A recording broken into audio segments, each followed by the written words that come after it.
Namatay ang isang 8 taong gulang na estudyante sa Davao City ilang araw matapos hampasin ng kaklase ng notebook sa ulo.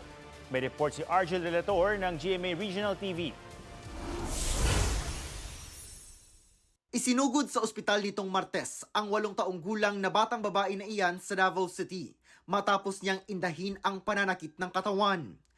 Pero makalipas lang ang ilang oras, pumanaw siya. Hinampas umano siya ng notebook ng kanyang kaklase noong Biyernes. So ang initial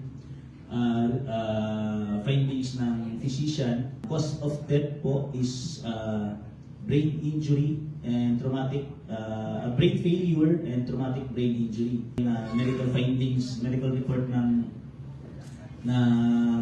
health institution wherein result po ito ng ultrasound kasi pina-ultrasound po yung tiyan ng bata. Naghain na ng report sa pulisya ang ina ng bata. Nakaranas daw ng pambubuli ang kanyang anak sa kaeskwela. Nangyari daw po is nag-away yung dalawang bata and allegedly hinampas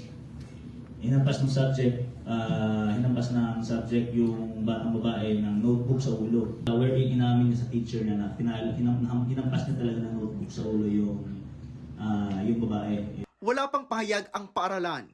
Iniimbestigahan na raw ng DepEd Davao City Division ang insidente. Ang pag-employ og psychosocial intervention dito mismo sa concern nga klase og if need be kung gikinahanglan yun makita sa eskwelahan ang kinatibuk ang school population, no. Ang immediate action nga gipahiluna sa DepEd Davao City is to provide what they can provide nga appropriate assistance dito sa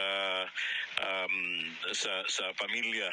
Sinusubukan pang makuhanan ng payag ang mga magulang ng nasawing bata.